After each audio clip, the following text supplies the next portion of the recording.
Have you ever been judged solely on how you look? Imagine standing at the gate of your flight, first-class ticket in hand, only to be blocked, mocked, and threatened with arrest by a flight attendant who thinks you don't belong. This is exactly what happened to twins Maya and Zoe at JFK Airport.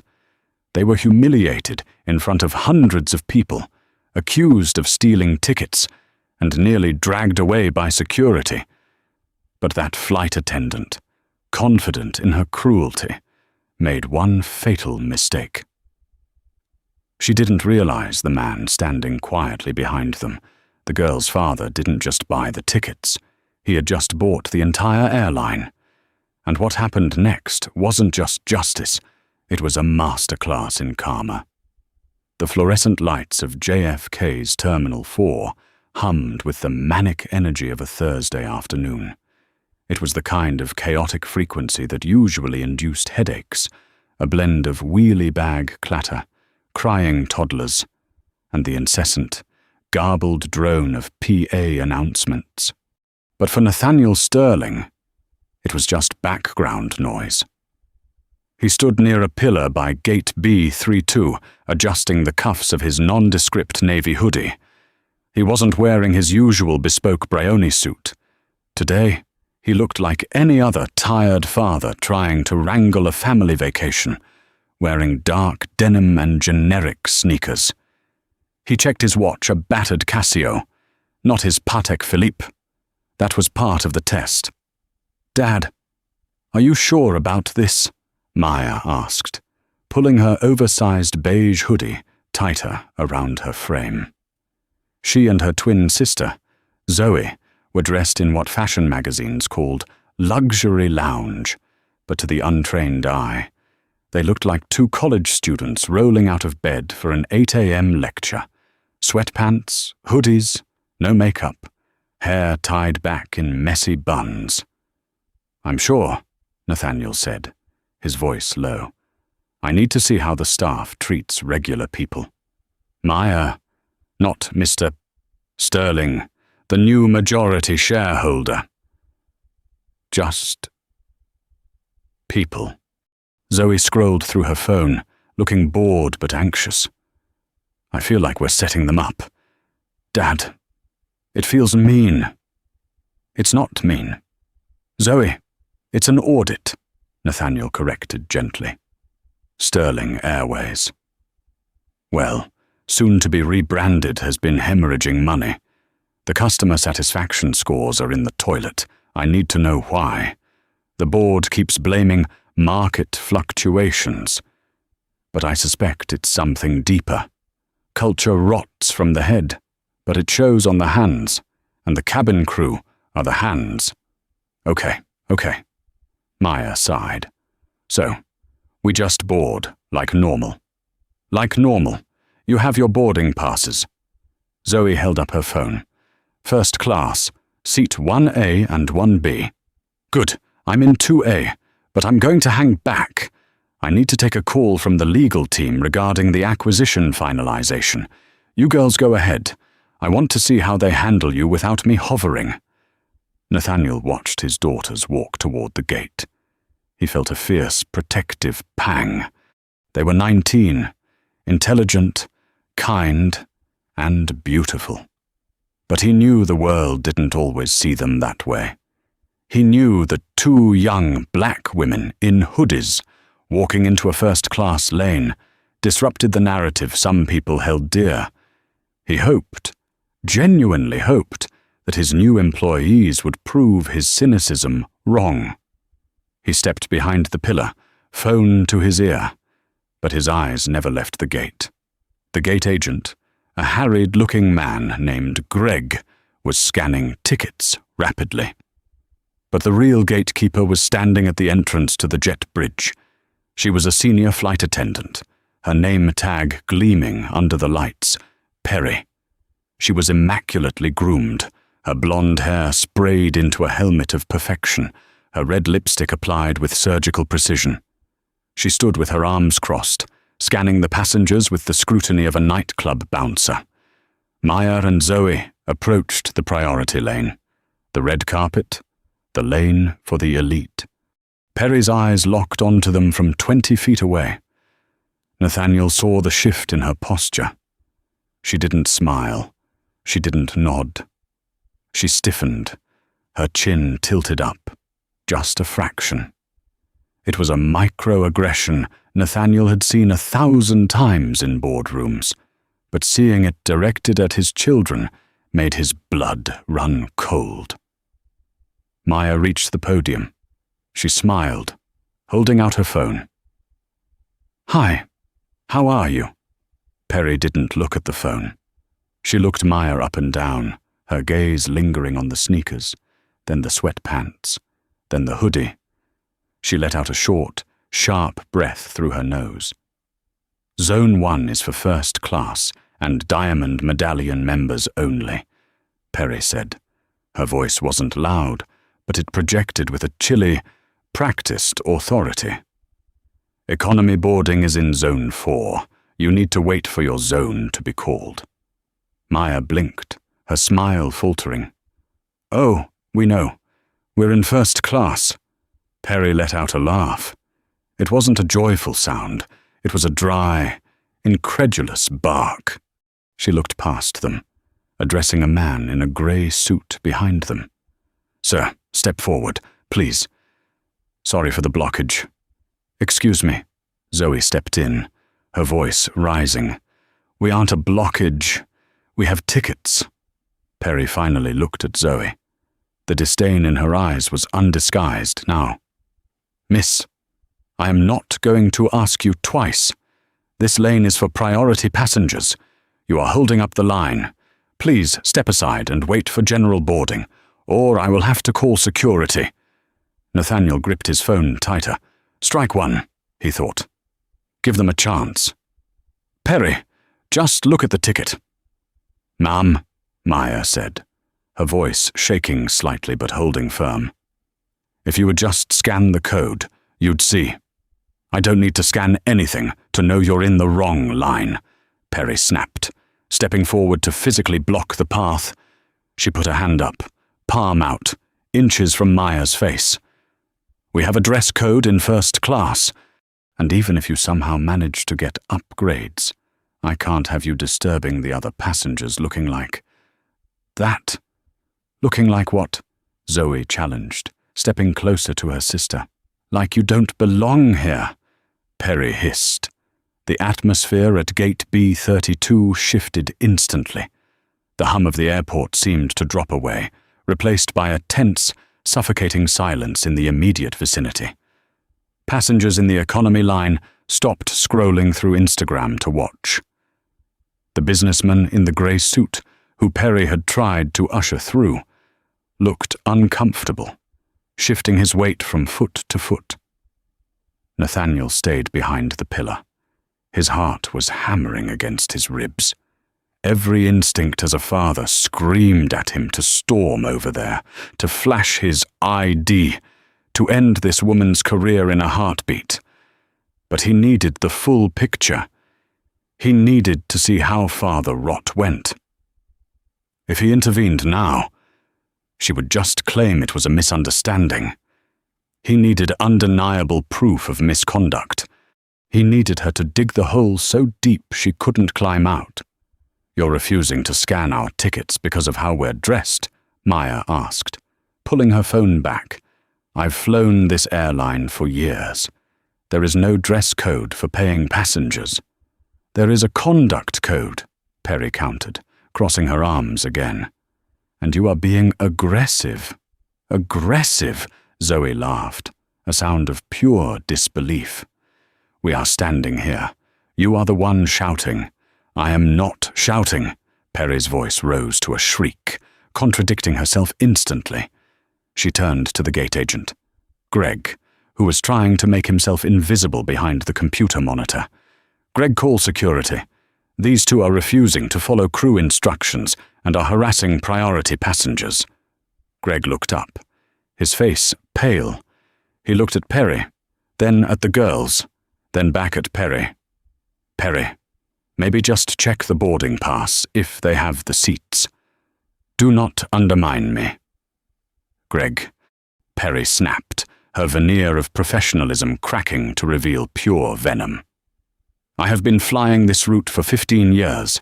I know what a first-class passenger looks like, and I know what non-rev freeloaders look like. They probably bought economy tickets and are trying to sneak up front for TikTok clout. It happens all the time.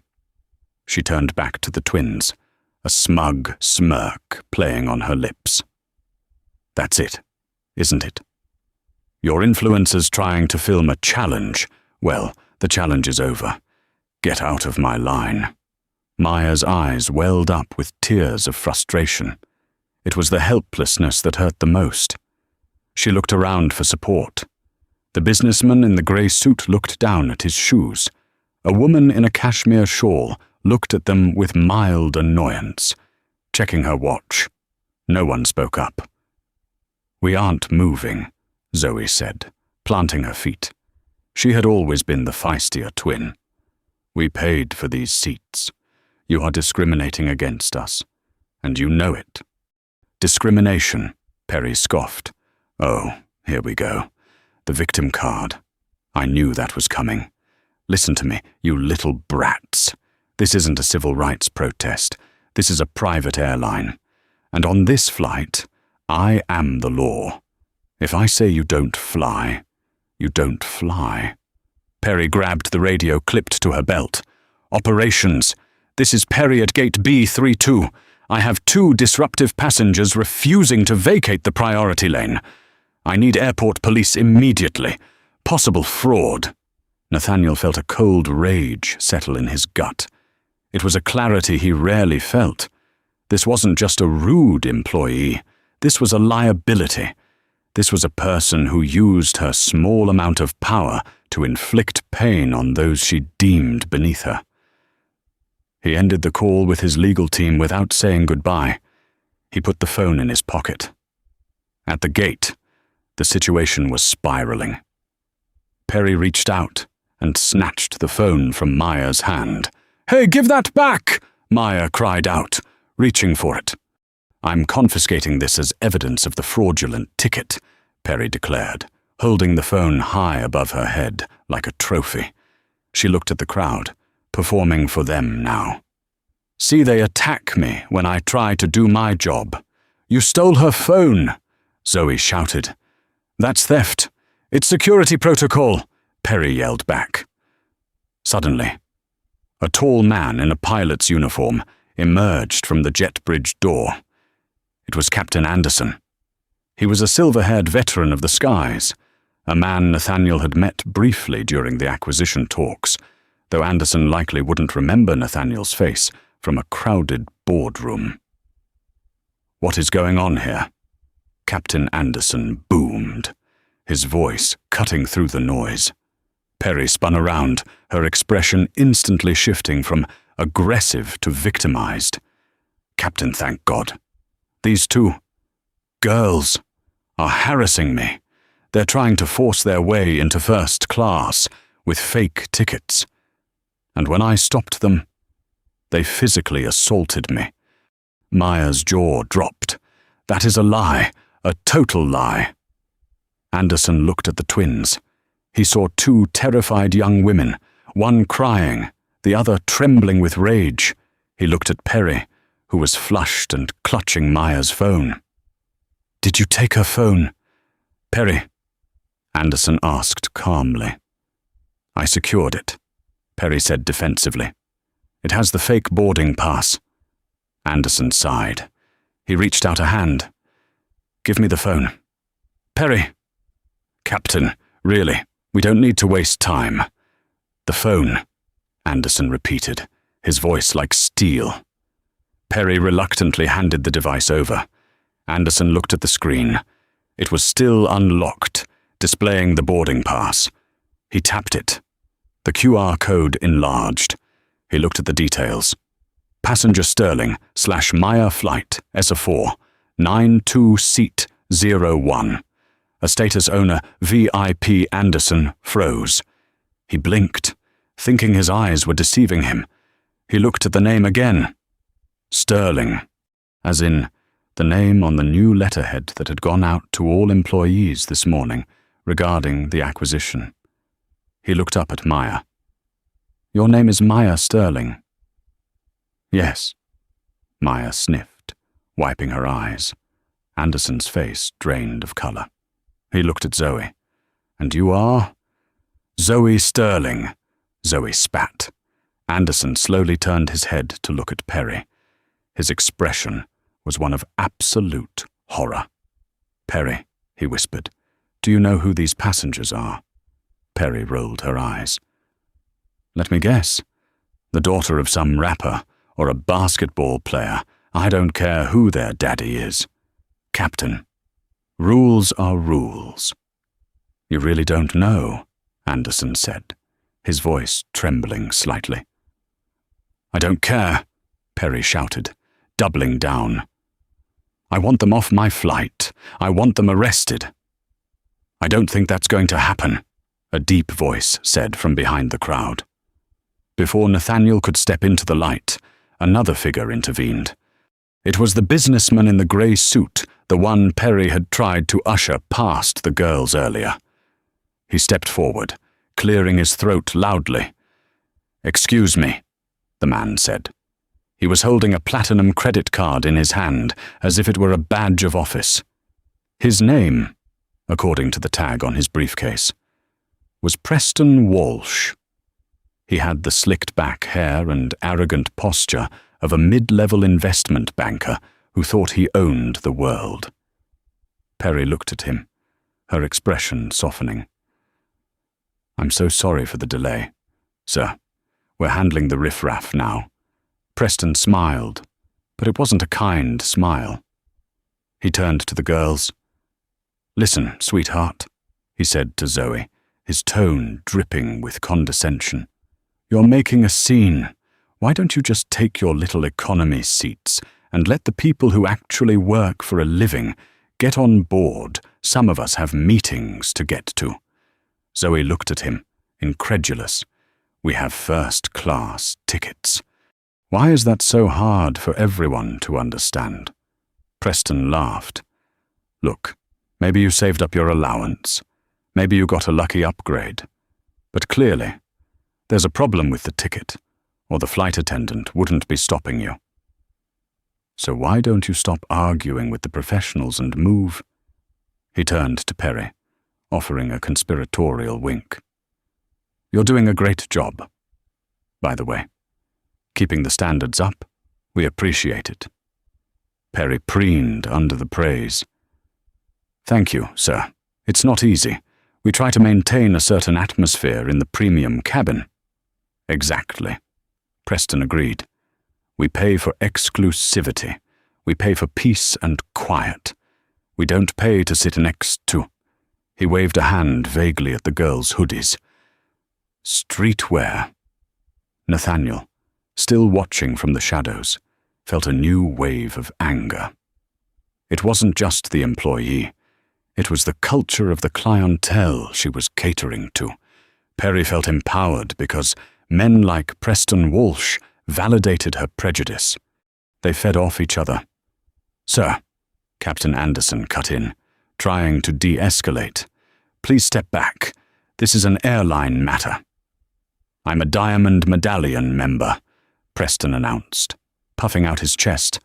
"I fly this route weekly, and I'm telling you, Captain, if you let these two on board after they've abused your staff, I will be writing a letter to the CEO." "Oh, you'll be writing a letter?" "All right," a voice said. The crowd parted. Nathaniel Sterling stepped forward. He didn't look like a billionaire. He looked like an angry dad in a hoodie. But there was something in his walk, a kinetic, dangerous grace that made people step aside. He walked straight past Preston Walsh without even looking at him, stopping directly in front of his daughters. "Dad," Maya breathed, grabbing his arm. "She took my phone. She called the police." Nathaniel gently touched Maya's shoulder. "I know. I saw." He turned to Perry. Perry sized him up. She saw the same hoodie, the same denim, the same sneakers. She saw a black man in his 40s who looked like he could be the girl's father. "Oh, great," Perry groaned. "Here comes the father. Let me guess. You have a first-class ticket, too." She made air quotes around the words, "first class." "I do," Nathaniel said calmly. "Seat 2A. "Well, you can forget it," Perry snapped. "Your daughters have been abusive, disruptive, and violent. They are banned from this flight. And if you don't back off, you're banned too." Nathaniel looked at Captain Anderson. The captain was staring at Nathaniel with recognition dawning in his eyes. He had seen the photo in the company dossier. He knew. Anderson opened his mouth to speak, to warn Perry. But Nathaniel held up a hand, silencing him. He wanted Perry to finish. "You're banning us?" Nathaniel asked softly. "On what grounds?" "On the grounds that I am the senior purser, and I decide who is a safety risk," Perry shouted. "And people who look like, who dress like, you people are making the other passengers uncomfortable." She gestured to Preston Walsh. "Mr. Walsh here is a valued customer. He doesn't feel safe." Preston nodded vigorously. "That's right. Very aggressive behavior. I see," Nathaniel said. "So, Mr. Walsh's comfort is more important than our valid tickets." "Mr. Walsh pays full fare," Perry sneered. "I doubt you paid anything. Probably used miles or an employee pass from a janitor friend." The insult hung in the air, heavy and ugly. Nathaniel smiled. It was a cold, terrifying smile. "A janitor friend," he repeated. "Interesting theory." Just then, 2 airport police officers jogged up to the gate, their hands resting on their belts. "What's the problem here?" the lead officer asked. Scanning the group, Perry lit up, sensing victory. "Officers, thank God. These 3 passengers are refusing to leave the gate area. They have fraudulent tickets. They assaulted me. She grabbed my arm, and they are threatening other passengers." The officer looked at Nathaniel. "Sir, is this true?" "No," Nathaniel said. "My daughters presented valid tickets. This flight attendant refused to scan them based on our appearance. She then confiscated my daughter's property." "He's lying," Perry shrieked. "Check their tickets, it's probably a Photoshop." The officer looked at Nathaniel. "Sir, can I see your ID and boarding pass?" Nathaniel reached into his pocket. He pulled out his wallet. But instead of just handing over a license, he pulled out a sleek, black metal card. It wasn't a credit card. It was an ID badge, but not a normal employee badge. It had no photo, just a gold holographic logo of the airline, and the words Chairman and CEO. He handed it to the officer. The officer looked at the card. He frowned, confused. He looked closer. He looked at Nathaniel. Then his eyes went wide. "Wait," the officer said. "You're Mr. Sterling." "Yes," Nathaniel said. "The owner?" the officer asked, his voice dropping. "As of yesterday morning, I own 85% of this airline," Nathaniel said, his voice projecting clearly, so everyone, Perry, Preston, the crowd could hear. Perry froze. Her mouth hung open slightly. The color drained from her face so fast it looked like she might faint. Preston Walsh, who had been smirking, suddenly looked very interested in the ceiling. Nathaniel turned his gaze back to Perry. "And I believe, Perry, you were just telling me about my janitor friend." The silence that descended on gate B32 was absolute. It was the kind of silence usually reserved for the aftermath of a car crash, where the reality of the damage takes a moment to register in the brain. Perry stood frozen. Her mouth was slightly agape, her eyes darting from Nathaniel's face to the black metal ID card in the officer's hand, and then back to the girls she had just spent 20 minutes terrorizing. The confident, sneering mask she wore like armor had shattered, revealing a panicked, trembling mess underneath. "Mr. Sterling," the police officer said, handing the card back with a reverence that bordered on fear. "My apologies. Sir, we had no idea. The call came in as a disturbance involving trespassers." "Trespassers," Nathaniel repeated, tasting the word. He looked at Perry. "Is that what you told them, Perry? That my daughters were trespassing?" Perry tried to speak, but her throat seemed to have closed up. She let out a squeak. I didn't. The protocol, Nathaniel interrupted, stepping closer. He wasn't yelling. His voice was dangerously soft, forcing everyone to lean in to hear him. "Does the protocol state that you assume passengers are fraudulent based on their hoodies? Does the protocol involve snatching personal property from a 19-year-old girl? Does the protocol involve humiliating paying customers in front of a crowd to satisfy your own ego?" "I was just trying to protect the airline," Perry whispered, tears of pure terror welling in her eyes. "Mr. Sterling, please, I have a pension. I have 15 years of service." 15 years, Nathaniel mused. That's a long time to learn how to treat people. And yet, here we are. Preston Walsh, the banker in the grey suit, cleared his throat loudly. He had been edging away, trying to blend into the wall, but now he saw an opening to distance himself from the sinking ship that was Perry. "Well," Preston said, forcing a jovial laugh, "talk about a misunderstanding. I think we can all see now that emotions were running high. If I had known who you were, Mr. Sterling, I certainly wouldn't have what?" Nathaniel turned his gaze on Preston. It was like a physical weight. "Wouldn't have called my daughters streetwear. Wouldn't have insinuated they were criminals." Preston's smile faltered. "Now, look, let's not be unreasonable. I was merely reacting to the information provided by the crew. I'm a victim here, too. In a way." "A victim?" Zoe laughed bitterly. "You called us riffraff." "Mr. Walsh," Nathaniel said, checking the manifest on the gate agent's screen, which Greg had helpfully turned toward him. "You're in seat 2D, directly across the aisle from me." Preston paled. I can rebook. I have a meeting tomorrow, but I can take the red-eye." "No," Nathaniel said. "You wanted to board this flight so badly, you threatened to write a letter to the CEO. Well, the CEO is here. I want you to board.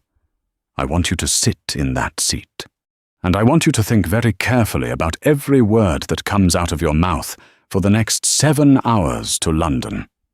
Nathaniel turned back to Captain Anderson. "Captain, is the aircraft ready?" "Yes, sir," Anderson said, standing at attention. "Fully prepped." "Good." Nathaniel looked at Perry. "Board the passengers." Perry blinked. "Sir, you heard me," Nathaniel said. "Do your job. Board the passengers. Scan the tickets. Smile. Welcome them aboard, especially the ones in hoodies." "But, am I—" Perry stammered. "Am I flying?" "Oh, you're flying," Nathaniel said, a dark amusement in his eyes. "I wouldn't miss this performance for the world. You are going to serve us. You are going to do the job you are paid to do, to the absolute best of your ability. And I am going to watch every single second of it. He leaned in close to her. And Perry, if you drop that smile for even 1 second, if you roll your eyes, if you so much as sigh, the police won't be arresting my daughters. They'll be escorting you off the tarmac at Heathrow for gross negligence. Do we understand each other? Yes, sir, Perry whispered. She was shaking so hard her bracelets rattled. Excellent. Nathaniel turned to his daughters. Maya, Zoe, after you. The crowd in the terminal watched in awe as the dynamic shifted. Maya and Zoe stepped forward. Perry, with trembling hands, picked up the scanner. Maya held out her phone. Perry scanned it. Beep. Welcome aboard, Miss Sterling, Perry choked out, her voice cracking. Thank you for flying with us. You're welcome, Maya said coolly, taking her phone back. Zoe stepped up. She didn't hold out her phone immediately. She waited until Perry looked her in the eye. Smile, Perry, Zoe said. Perry forced a rictus grin that looked more like a grimace of pain. She scanned the phone. Beep. Enjoy your flight, Perry rasped. We will, Zoe said. Nathaniel was the last to pass. He didn't present a ticket. He simply walked past the podium. Perry didn't dare ask for one. She stared at the floor, unable to meet his eyes, as they walked down the jet bridge, the cool air of the tunnel hitting their faces. Zoe let out a long breath. Dad! That was intense. It's not over, Nathaniel said, adjusting his hoodie. The flight is just beginning, and I have a feeling it's going to be a very long 7 hours for our friend back there.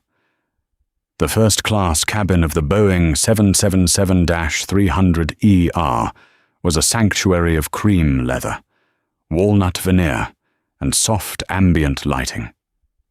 It was designed to make the wealthy forget they were hurtling through the stratosphere in a metal tube.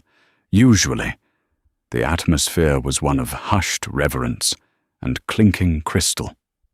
Today, the air was thick with a tension so palpable you could cut it with a plastic knife. Maya and Zoe settled into suites 1A and 1B. These weren't just seats. They were private pods with sliding doors, lie-flat beds, and 24-inch 4K screens. Maya kicked off her sneakers and curled her legs up, looking every bit the teenager she was. Despite the luxury surroundings, Zoe immediately began inspecting the amenity kit, tossing the Bulgari lotions onto the side table with a critical eye. Nathaniel took seat 2A, directly behind Maya. He didn't recline. He sat upright, taking a notebook and a gold fountain pen from his pocket. He placed them on the tray table, the weapon of choice for the modern executive. Across the aisle, in 2D. Preston Walsh was trying to make himself invisible. He had buried his face in a copy of the Financial Times, holding the newspaper so high his knuckles were white. He hadn't made eye contact with anyone since boarding. The rest of the first-class cabin filled up.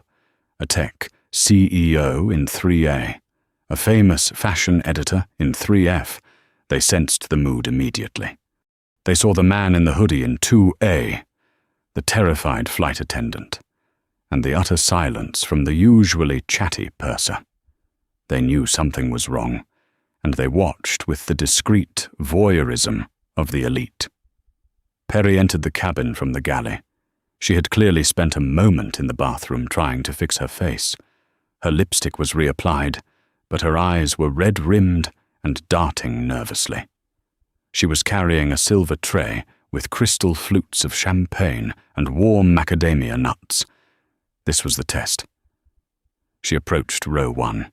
Her hands were shaking. The champagne flutes clinked softly against each other, a dead giveaway of her nerves.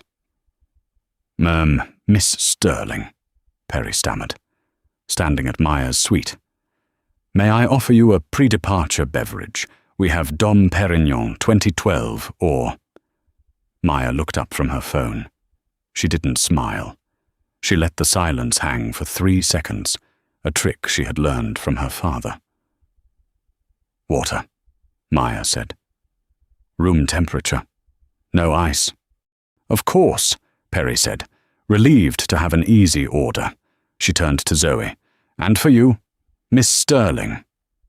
Zoe looked at the tray. "Is that the vintage Dom?" "Yes, miss."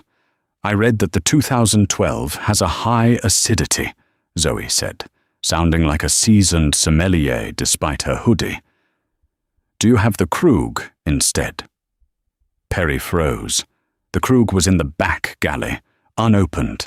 It required her to go all the way back, unseal a new bottle, and chill it. It was a hassle. Usually, she would lie and say they were out. She looked at Nathaniel. He was writing in his notebook, not looking up, but his pen had stopped moving. He was listening. I believe we do," Perry said. "I will get that for you right away." "Thanks," Zoe said, turning back to her screen. And Perry. "Yes, miss. Make sure the glass is chilled. I hate warm champagne." "Yes, absolutely." Perry scurried away toward the galley. Nathaniel finally looked up. He caught Zoe's eye and gave a nearly imperceptible nod. He wasn't encouraging entitlement, but he was testing the service recovery. If Perry could swallow her pride and serve them as she would any other demanding billionaire, she might save her job. If she snapped, she was done. Perry returned with the water and the Krug. She poured with a trembling hand, spilling a single drop on the walnut console of Zoe's suite. Perry gasped. She grabbed a linen napkin and dabbed it frantically. "I'm so sorry I'm so clumsy today. It's fine," Zoe said, watching her squirm. "Just be careful. This hoodie cost more than your monthly rent." It was a low blow. Nathaniel frowned slightly. He didn't want his daughters becoming bullies. But he also knew that Zoe was parroting the exact kind of classist insult Perry had thrown at them earlier. It was a mirror. Perry flinched as if she'd been slapped. Yes, of course." She moved to row 2, to Nathaniel. "Mr. Sterling," she whispered. "Champagne." Nathaniel closed his notebook. He looked at her, really looked at her. He saw the cracks in the foundation. "No," he said. "I want to see the manifest." Perry blinked. "The passenger manifest?" "Yes. And the crew roster. I want to know who else is working this flight. I want to know who is in the cockpit besides Captain Anderson, and I want to know your seniority number." "Sir, that's internal data." She tried, reverting to her rule-book defense out of habit. "I am the owner," Nathaniel said simply. "Bring it to me." Perry retreated to the galley. While she was gone, Preston Walsh finally lowered his newspaper. He turned toward Nathaniel, a sheen of sweat on his upper lip. "Mr. Sterling," Preston whispered. "Look, I feel terrible about earlier. I was stressed. The market has been volatile. You know how it is." Nathaniel turned his head slowly. "Mr. Walsh, do you manage people? Excuse me, in your firm? Do you manage people? I have a team of 40. Yes. And if one of your team members shouted at a client, accused them of theft, and called the police on them because they didn't like their outfit, would you defend that employee?" Preston swallowed hard. "Well, no, obviously not." "Then why did you defend her?" Nathaniel gestured to the empty galley. "You jumped in to support her. You validated her bias. You amplified the situation." "I just wanted to get on the plane," Preston admitted weakly. "Efficiency over humanity." Nathaniel noted. "A common failing. But here's the thing. Mr. Walsh, I bought this airline because it was failing. It was losing money because people hate flying it. And they hate flying it because of people like Perry, and people like you who enable her. I'm not an employee, Preston protested. No, you're a customer, Nathaniel said, but you're part of the ecosystem. And I'm cleaning up the ecosystem. Perry returned with a tablet. She handed it to Nathaniel. Her hands were shaking so bad she almost dropped it. Here is the info, sir, she said. Nathaniel took the tablet. He scrolled through the crew list. Senior Purser, Perry Miller. Hire date 2008. Notes 3 customer complaints in last 12 months, substantiated. Nathaniel raised an eyebrow. 3 complaints. Perry. In 1 year. Perry went white. They were difficult passengers. Entitled. Like... She stopped herself. She almost said, like your daughters. Like whom? Nathaniel pressed. Just unreasonable people. She finished lamely. I see, Nathaniel said. And the incident with the janitor's friend you mentioned at the gate. Was that one of the complaints? Perry's eyes went wide. She hadn't realized he had caught that specific reference. I don't know what you mean. You accused me of getting a ticket from a janitor friend, Nathaniel said. That's a very specific insult. It implies a history. Did you have an incident involving a staff member using a pass? Perry looked at the floor. There was a baggage handler. 2 years ago. He was in first class. He was wearing dirty coveralls. I asked him to move. You asked him to move. Nathaniel scrolled the tablet. According to this file, you were suspended for 2 weeks for racially insensitive language toward a ground crew member. The silence in the cabin was deafening. The tech CEO in 3A had taken off his headphones. Everyone was listening. He was dirty, Perry hissed, her defensive anger flaring up again despite her fear. He didn't belong in first class. It devalues the product for people like Mr. Walsh. There it is, Nathaniel said softly. The truth. He handed the tablet back. We are going to take off now. Perry, go strap in. We will discuss your future when we reach cruising altitude. The takeoff was smooth, the powerful GE-90 engines roaring as they lifted the heavy jet over Jamaica Bay. But inside the cabin, the turbulence was internal. Once the seatbelt sign pinged off, the service began. But this was no ordinary dinner service. It was a minefield. Perry worked alone in the first-class aisle. The other flight attendant, a younger woman named Sarah, was hiding in the galley, terrified of getting caught in the crossfire. Perry had to serve the appetizers caviar service with blinis and crème fraîche. She approached Nathaniel's seat. She placed the mother-of-pearl spoon down. Perry, Nathaniel said, not touching the food. Why did you take the job?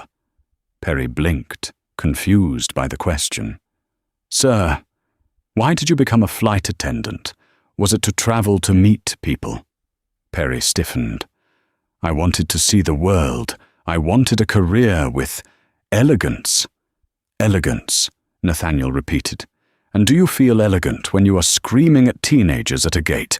I wasn't screaming. She lied automatically. There is video, Nathaniel said. The gate has cameras. Passers-by were filming. I will see the footage. Don't lie to me. Perry dropped her shoulders. She looked exhausted. I am tired, Mr. Sterling. I am tired of passengers who don't follow rules. I am tired of people treating the plane like a bus. I have standards.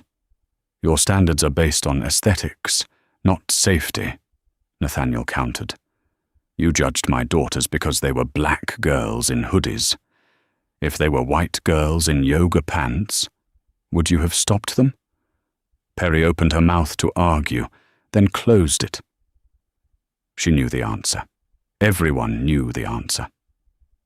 I don't know. You do know, Nathaniel said.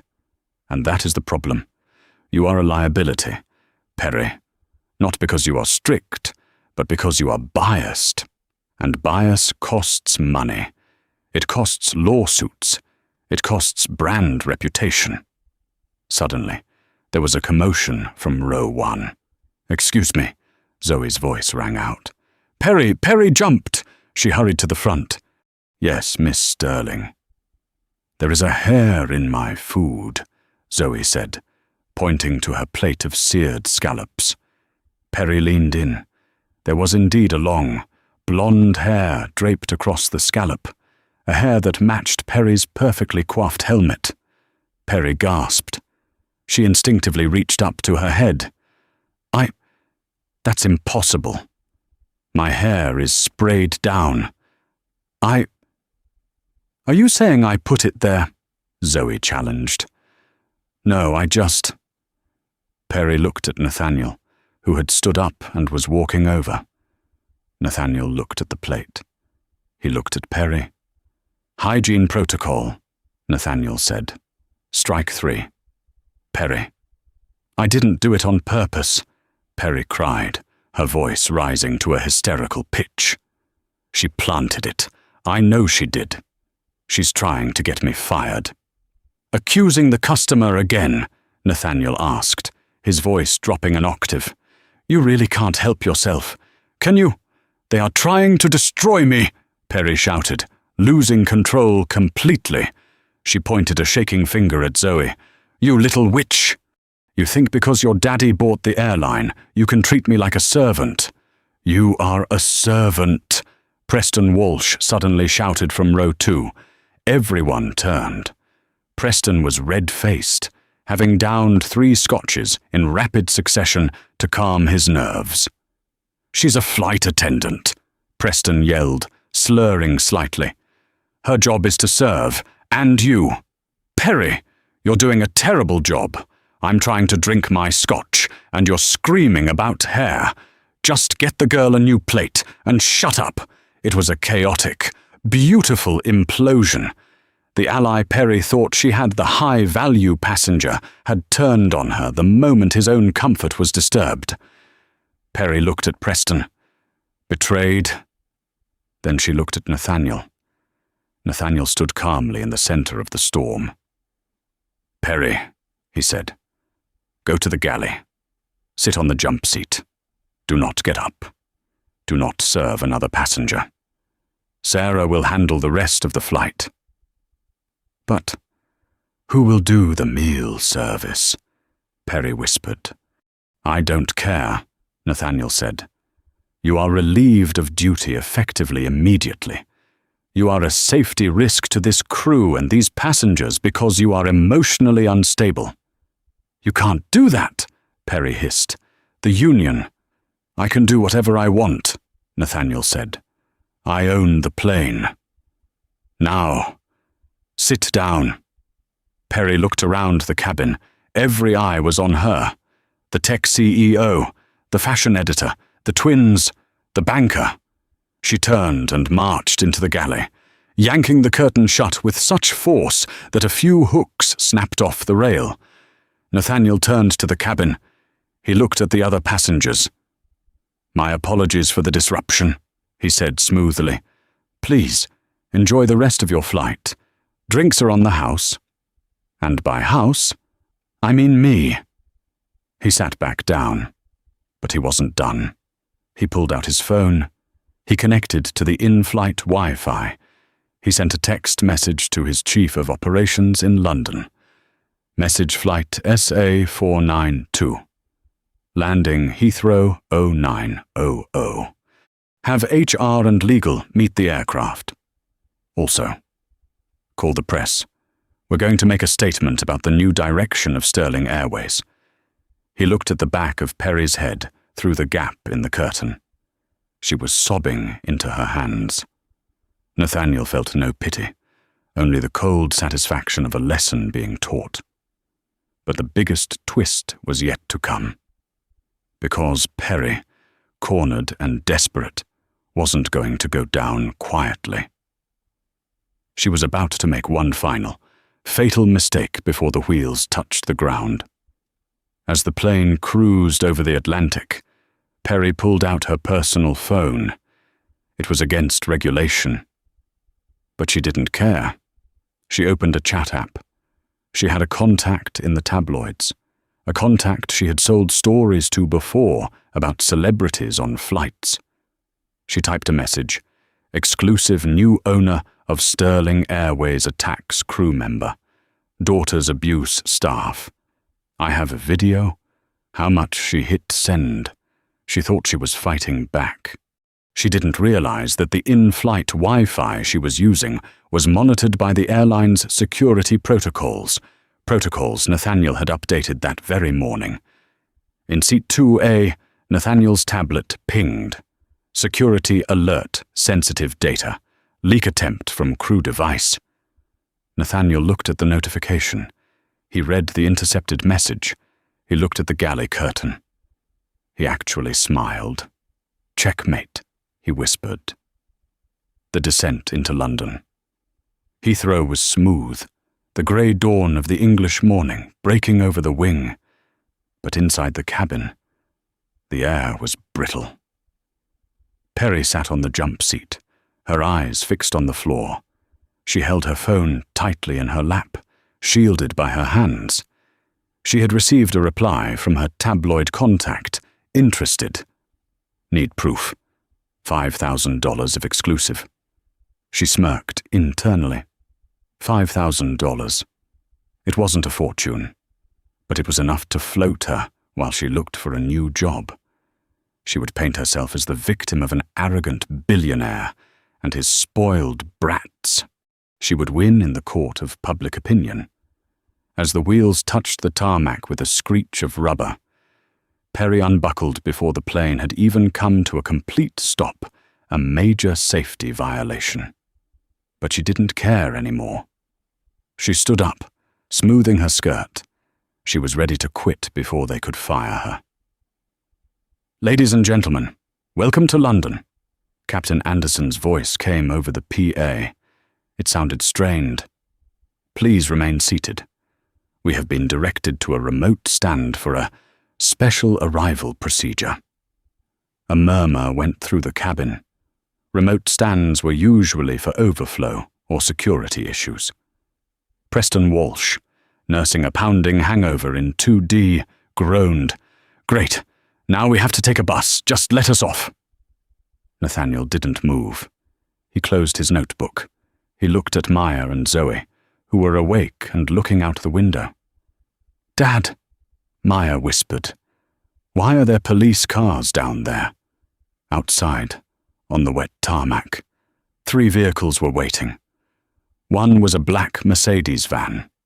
The other 2 were marked cars of the Metropolitan Police Service. The plane came to a halt.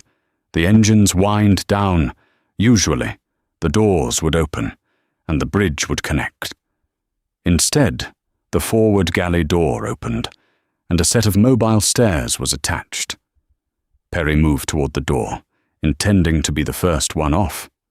I'm leaving, she announced to no one in particular. I'm done with this abuse. She grabbed the handle. Step away from the door. Ms. Miller, a voice commanded from outside. Perry froze. 2 officers in high-visibility jackets ascended the stairs. Behind them was a woman in a sharp grey suit, holding a briefcase. Rebecca Sterling, Nathaniel's chief legal officer for the European division. Perry stepped back, confused. I was just opening the door for the authorities. You are the reason we are here, the lead officer said. He was a tall man with a grim expression. Perry Miller. Yes, I am arresting you on suspicion of attempted corporate espionage, breach of the Data Protection Act, and attempted extortion. The cabin gasped. Preston Walsh dropped his empty Scotch glass. It bounced on the carpet, unbroken. "What?" Perry shrieked. "That's insane. I haven't done anything." Rebecca Sterling stepped forward. She didn't look like family. She looked like a shark in human clothing. She held up a tablet. On the screen was a transcript of Perry's chat log from 20 minutes ago. At 8:42 a.m. Greenwich Mean Time, you utilized the Sterling Airways secure internal network to transmit confidential passenger data and defamatory statements to a media outlet known as the Daily Gossip, Rebecca stated, her voice clipping the air. You attempted to solicit payment in exchange for violating the privacy of the airline's owner and his family. In the UK, leaking private data for profit is a criminal offence, as is the attempt to blackmail your employer. Perry's face went from white to a sickly shade of grey. I was on my personal phone. You can't read that. You were on our Wi-Fi. Nathaniel spoke up from his seat, not even standing up. You accepted the terms and conditions. Perry, all traffic on the employee network is subject to monitoring for security purposes. You signed your own warrant. I didn't mean it. Perry's stamina crumbled completely. The defiance evaporated, leaving only a terrified woman realizing she had gambled everything and lost. "Mr. Sterling, please, it was just a text. I was angry. I've been under so much stress." "Stress is not an excuse for malice," Nathaniel said coldly. "Officers, please remove her. She is trespassing on my aircraft." The officers stepped forward. Perry didn't fight. She began to sob, a deep, guttural sound of regret. They handcuffed her in the galley, right in front of the passengers she had tried to impress. As they led her down the stairs, the rain began to fall, soaking her immaculate uniform. The cabin was silent. Then, Nathaniel stood up. He turned to Preston Walsh. Preston shrank back into his seat. "Mr. Sterling, look, I had no idea she was criminal. "Mr. Walsh," Nathaniel said, checking the manifest one last time. "You work for Apex Capital, correct?" Yes. I'm a senior VP. I know Apex," Nathaniel nodded. "I have a substantial holding in your liquidity fund, about 200 million. Preston's eyes widened. "Sir, please. My career. I don't like my money being managed by people who lack judgment," Nathaniel said. "People who judge others based on their clothes rather than their character. People who bully teenagers to feel big." He leaned in close. "I'll be moving my accounts to a different firm on Monday, and I'll be sending a personal note to your CEO explaining exactly why. I suggest you update your LinkedIn profile. Preston, it's going to be a tough market." Preston slumped, burying his head in his hands. He knew it was over. In his world, losing a $200 million client over a flight dispute was a fireable offense. He was dead in the water. Nathaniel turned to his daughters. "Ready to go?" Maya and Zoe stood up. They pulled their hoodies up. "Yeah, Dad," Zoe said, a small smile playing on her lips. "Let's go." They walked to the door. As they passed the other passengers, the tech CEO, the fashion editor people didn't look away. They nodded. The fashion editor actually applauded softly. "Nice hoodie," she said to Maya. Maya grinned. "Thanks. It's vintage."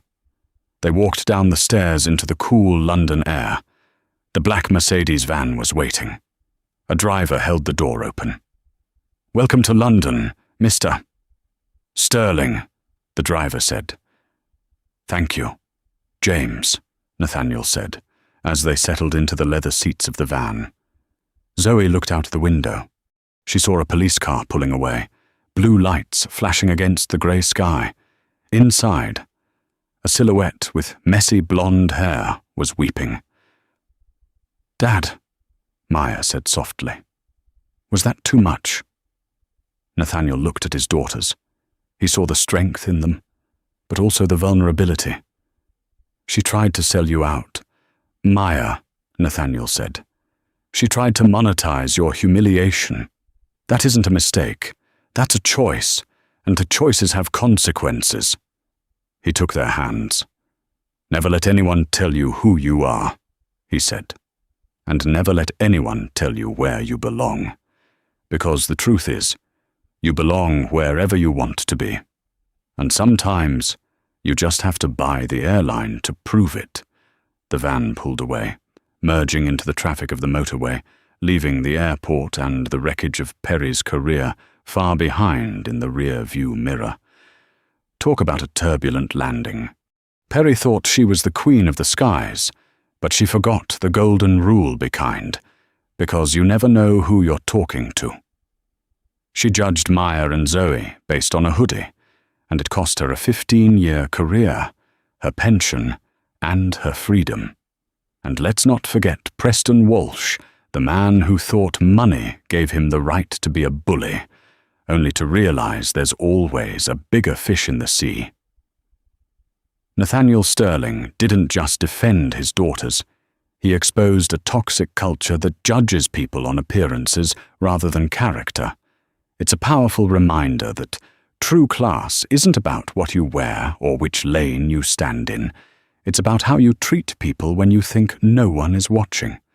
If you enjoyed this story of instant karma and justice, please smash that like button. It really helps the channel grow. And don't forget to subscribe and hit the notification bell so you never miss a story. Have you ever been judged unfairly in public? Let me know in the comments below. I read every single one. Thanks for watching, and I'll see you in the next video.